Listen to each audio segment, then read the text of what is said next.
Today on this Sonic Obsession, polar opposites.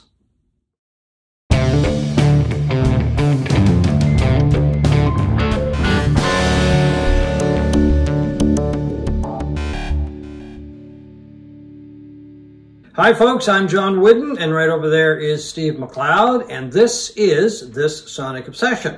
We've been away for a while. I took a brief break, but now we are back, and no plans to take a break for a while, so we'll hopefully have a show every week or so. Today, we are going to take a deep dive into polar opposites, as I said off the top, and I don't know, I can't really think off the top of my head of two more opposing genres of music than English prog rock and blues. How about you? No, I can't either, but think of it as the early days of FM radio in the 1970s, a period that we obviously love a lot. No formats, no boundaries. You can listen to anything, and they did. They played That's right. anything, and that's what we're doing today. This is an episode of reviews of what we've been listening to lately, and I've been listening to prog, as has John. Yeah. A bit of prog, and John the blues more than me. Yeah, well, I listen to prog all the time, and I used to listen to a lot of blues, and for some reason, I just, the last, I don't know, couple of years, I haven't really listened to a lot, but I picked up an album a while ago, and I've talked about it on the show a couple of times, called The Third Mind, a group led by Dave Alvin, and I love the album. And some of the tunes on it, As do I. Yeah, I mean, it's just a great album. But a couple of the tunes on it are from old blues songs. One from Electric Flag, and there was one by Paul Butterfield. And I just got thinking, I said, well, you know, I haven't listened to blues in a while. So I went, dug some stuff out, a lot of Paul Butterfield, Electric Flag, Mike Bloomfield, that kind of stuff. And I realized, boy, you know, you got to be listening to this a bit more because it is really good music. But anyway, a couple of blues albums came out, so we were provided the streaming with from Alligator Records. Thank you, Mark Lipkin at Alligator Records, and he sent us links, so we were able to stream the two albums by one by Tinsley Ellis and one by JJ Grey. Ellis's album is called Naked Truth, and the JJ Grey album is called Olustee. I think I have that pronunciation correct. I'm a huge fan of JJ Grey. I saw him live a few years ago now, and actually I saw him twice at the same festival in Fredericton, and his performance was just mesmerizing. I mean, the guy is he just blew everybody away. I think he's been back to the festival in Fredericton once or twice. And everybody I've ever talked to that saw him live was just, I mean, they didn't have enough adjectives to describe how good he was, how powerful he was or is, and how mesmerizing he is live. His recorded material is strong. It's very strong. It doesn't compare to his live performances. But I don't want to take anything away from anything that he has recorded because I've got a number of his albums and they're all spectacular. The new one fits right in there. It's just got everything. I mean, it does have everything. I love this album. It sounds like, to me, they're a sister band or a brother band of Tedeschi Trucks band. Like, if you love Tedeschi Trucks, you will love Olustee. Oh yeah. I mean, it's got it's mostly soul, more soul than blues, but it just cooks. It's the kind of music that you would hope to listen to if you were in a bar or a roadhouse on a Saturday night. Yeah, well, they're good pals. Derek did play on he played on one, maybe more of JJ's albums. I'd be surprised if they didn't play together on the same bill at some point or another. I don't they know. may have, I'm not sure, but they're from the same area. They're from Florida, around Jacksonville. So they do have a kinship. I do know that. But this album, it cooks. It's kind of an interesting album in that it starts off with a very mellow, reflective tune, and then it ends with a very mellow, reflective song. But in between is this basket full of soul, blues, and even funk. Funk, very funky, and he's very funky when he performs live. And it just cooks, as you said. It is powerful. It is a very ambitious sound for music that is very elemental to that part of the world. It's a big sound. A big sound. It's a big sound, but it's not overbearing. In much the same way Tedeschi Trucks has a very big, thick, ambitious sound with all kinds of people on stage. I would imagine, you've seen them live, that they would be fantastic live. Tremendous live. And JJ's got such a wonderful voice. I mean, when he's singing some tunes that, you know, all out-and-out soul tunes, he sounds like he could fit into like old Memphis or Stax or Muscle Shoals or that kind of thing. And he does really appreciate that music. I did talk to him years ago. He loves that kind of music. But then there's that mellow side to him as well, where he sounds very sensitive. I mean, he's got the whole thing. And why he hasn't become more popular, I don't know. This is his first album in, I think it's 9 years, almost a decade. I'm not really sure why he hasn't recorded any material. Maybe it was COVID or something. I'm not really sure.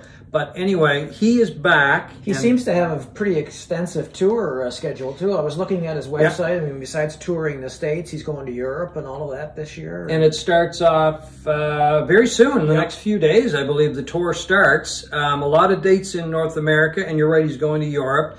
So if you have an opportunity to see JJ Grey and Mofro, by all means, go see the band, because they are just amazing live. And once again, this new CD is just, I mean, it's something that he can add to his discography that is right up there with some of the best work that he has done.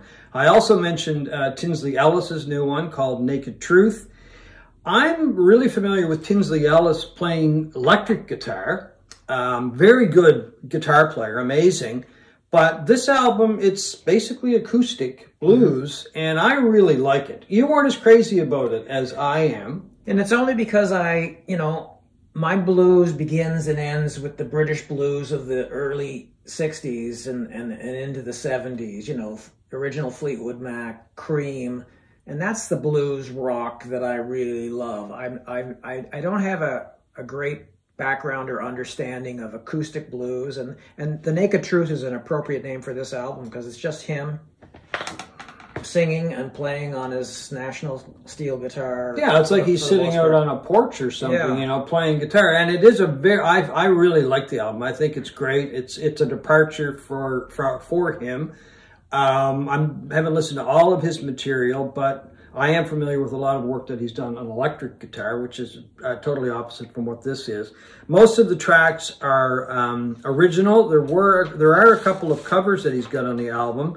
One is Death Letter Blues by Son House, Don't Go No Further by Willie Dixon, and an odd choice, I thought, The Sailor's Grave on the Prairie by Leo Kottke. Remember Leo Kottke? Yeah, fantastic folk guitar player. Yeah. But it fits in very well on this album. And I mean, I know Kottke's name pops up sometimes when people are talking about acoustic blues. But, you know, when you add it to Willie Dixon and Son House material, along with your original material, it kind of jumped out at me. But he does a great version of it. Yeah, it's not a name you hear a lot of anymore. But for a time in the mid-'70s, he was very popular. He was very popular. Yeah. And just before we wrap up on JJ Grey and Tinsley Ellis, I want to share a quote with you from the New York Times, which I think just kind of hits it bang on when talking about JJ Grey. Impassioned singing, riff-based southern rock, cold-blooded swamp funk, and sly Memphis soul. Rich, funky blues celebrate life's most fundamental joys. Grey is a singer-songwriter with unforced talent and deep feeling. It just hits it bang on. I also want to mention that he has a bourbon named after him. It's called JJ Grey's Rolling Rooster Bourbon. So may I suggest an evening of sitting back listening to Olustee by JJ Grey, his new one, or any of his albums, and Naked Truth by Tinsley Ellis, and sipping a glass of the bourbon. Sounds good to me. Like a good evening. I'm not even sure where it's available or how much it costs, but it sounds like a good time to me. So anyway, that will take us into something which is just worlds apart from blues, funk, soul, and that is to England and Yes and the Yes album. Steve? Yeah, the Yes album. This came out in 1971, and it was an album that I went to many, many times then and many times since. And this is the deluxe edition that was put out by Rhino Records a few weeks ago. And I've been wading through this in the last few weeks. And as a lover of this album, this is a fantastic package to have.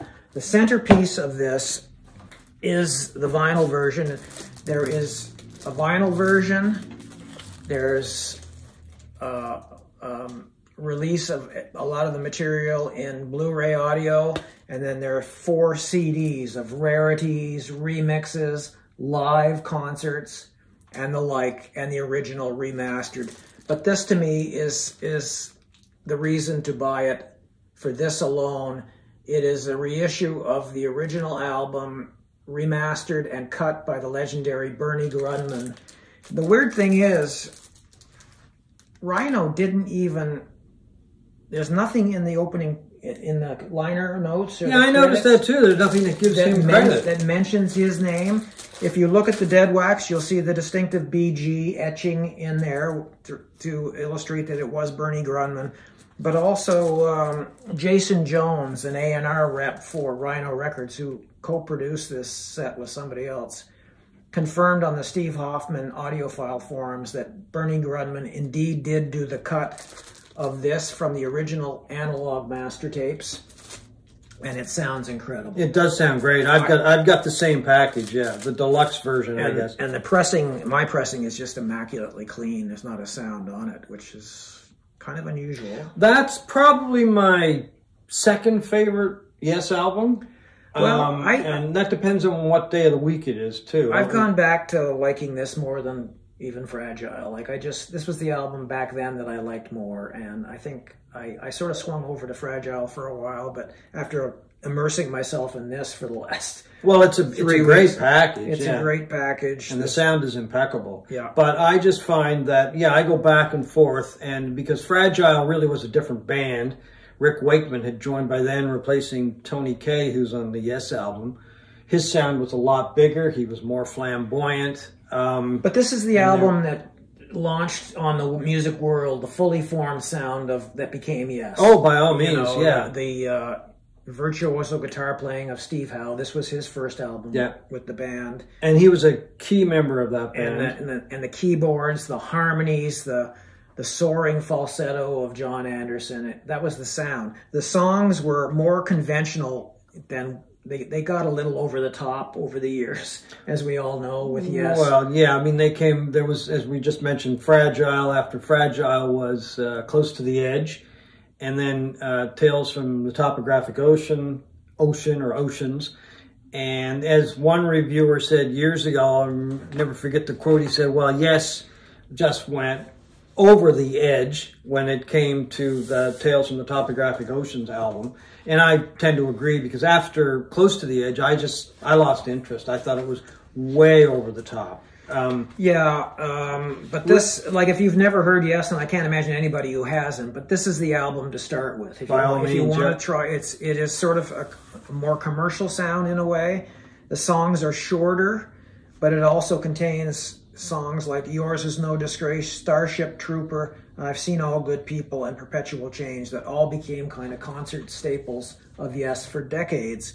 It is a fantastic album, and if you like it in whatever iteration you've ever wanted to hear it, including that this is a Blu-ray disc that contains the 2023 Steven Wilson Atmos mix, Before I Die. I want to hear this in Atmos. Okay, well, we'll have to see what we can do for you. You're going to be around for a while yet, though. I'm thinking of applying to the Make-A-Wish Foundation to see if somebody will put together an Atmos system that I could hear this on and other things. It also contains Steven Wilson's 2023 5.1 mix, a new mix. It was related to, I think, a 5.1 mix that he did 2014, and the 2023 stereo remaster. Anyway, if you like this album, even if you have never heard it, you can wade in knee deep and neck deep into the album with what's on this deluxe set. It's a beautiful set, that's for sure. Not only the recordings, but the booklet is great too. So. Yep. So there you have it, folks. Our look at some music that is just so far apart, I don't even think you can measure it. One end of the earth to the other end of the earth kind of thing. Polar opposites. Yes. And a couple of blues, funk, soul albums by Tinsley Ellis and JJ Grey. So thanks very much for watching this Sonic Obsession.